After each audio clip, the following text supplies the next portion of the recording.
Assalamualaikum, welcome to Din Diaries. Tempat kita ngobrolin hal-hal yang sering dianggap kecil, padahal diam-diam ngerusak banyak hidup dan mengubah pola pikir.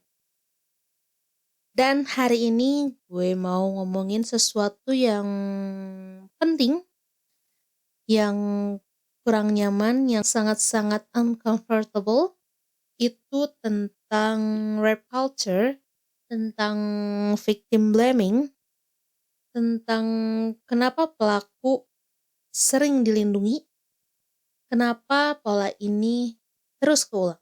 Jadi, judul podcast kali ini, diam itu berpihak. Karena semakin gue besar, semakin gue dewasa, gue sadar kekerasan seksual itu bukan cuma soal monster di gang gelap. Kadang pelakunya tuh orang biasa yang kelihatannya sopan, yang disukai banyak orang, yang dianggap kayaknya gak mungkin deh kalau orang itu pelakunya. Dan yang lebih seremnya lagi tuh, kadang masyarakat gak bener-bener marah sama pelakunya. Mereka lebih sibuk mempertanyakan korbannya. Orang sering mikir, rape culture itu tuduhan yang berlebihan. Lebay. Semua dianggap pelecehan. Jadi cowok tuh serba salah. Muji dikit disebut pelecehan. Bercanda dikit disebut pelecehan. Tapi coba lihat lingkungan kita baik-baik.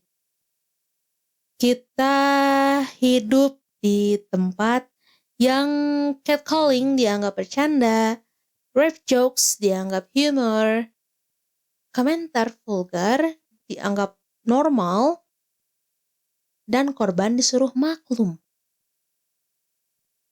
Lama-lama gue sadar, rape culture itu bukan tentang pemerkosaan aja, tapi sebuah budaya, sebuah sistem yang bikin pelaku nyaman, aman. Dan korbannya ini jadi takut ngomong, takut speak up. Karena dari kecil tuh kita sering diajarin, udah, jangan banyak ngomong, jangan bikin malu keluarga, udah diem aja, nanti orang lain ngomongin kita lagi. Lucunya, yang disuruh diem itu selalu korban, bukan pelakunya.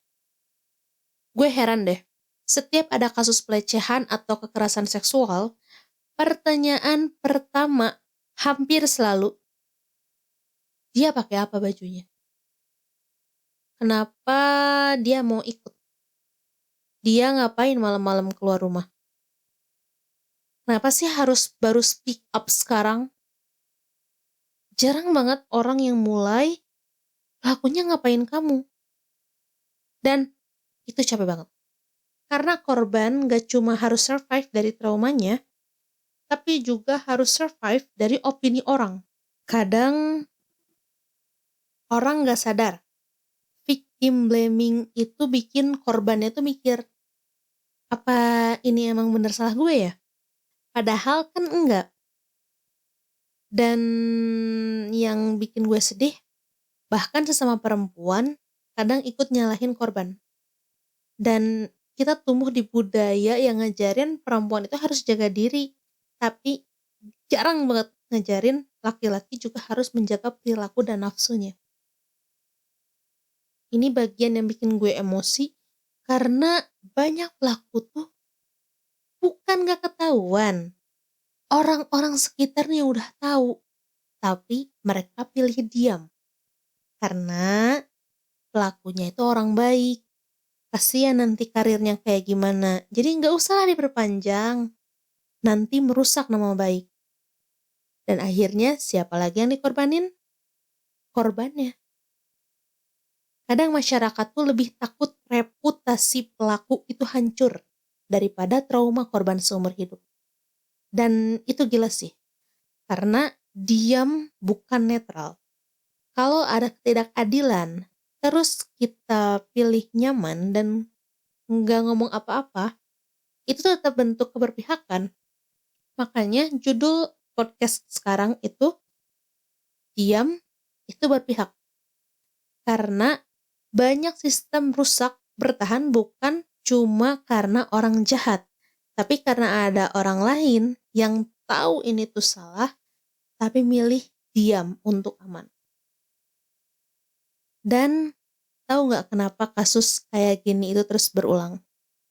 Karena pelaku sering nggak benar-benar kehilangan apa-apa.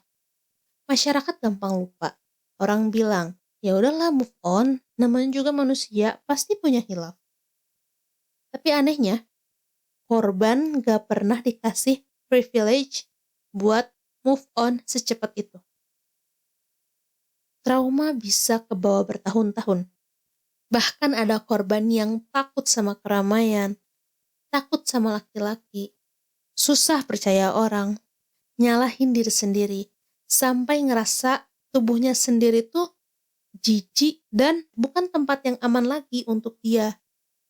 Dan itu gak selesai cuma karena orang bilang udah ikhlasin aja. Trauma gak hilang karena disuruh diam. Dan kadang orang itu bikin konsen itu kelihatannya ribet banget gitu. Padahal sederhana. Kalau gak mau ya udah gak mau. Kalau takut nolak itu sama, bukan konsen. Itu artinya enggak. Kalau dipaksa itu bukan konsen.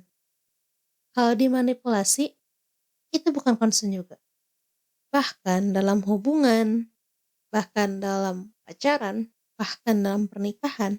Dan gue tahu topik ini banyak banget orang yang defensif karena kita hidup di budaya yang sering nganggap pasangan itu adalah hak kita. Padahal enggak. Cinta tanpa hormat itu bukan cinta. Dan hubungan tanpa konsen itu bukan intimasi. Karena gue capek ngelihat korban ngerasa sendirian, capek ngelihat orang lebih sibuk menjaga kenyamanan sosial daripada melindungi orang yang terluka. Dan mungkin ada yang dengar episode ini sambil mikir, gue emang gak akan mungkin jadi pelaku. Oke, tapi pertanyaannya bukan cuma itu. Pernah gak lo ketawa ketika ada temen lo yang bikin weird jokes? Pernah gak lo diem waktu ada orang yang dilecehin? Pernah gak lo ikut nyalahin korban? Pernah gak lo lebih peduli image pelaku daripada rasa aman korban? Karena kadang masalahnya bukan cuma tindakan besar, tapi kebiasaan kecil yang terus kita normalisasi. Gue gak bikin podcast ini untuk nyerang semua orang, enggak, tapi gue pengen kita jujur. Bahwa budaya diam ini nyata. Rape culture itu nyata. Victim blaming itu nyata. Dan perubahan enggak dimulai dari kasus yang besar dulu. Kadang perubahan tuh dimulai dari berhenti bikin jokes, berhenti nyalahin korban, berhenti membela pelaku cuma karena mereka kenal, dan mulai berani ngomong, berani speak up. Ini salah. Karena sekali lagi, diam itu nggak selalu netral. Kadang, diam itu berpihak. You are listening to Din Diaries. Rooted in truth, growing in grace. Assalamualaikum.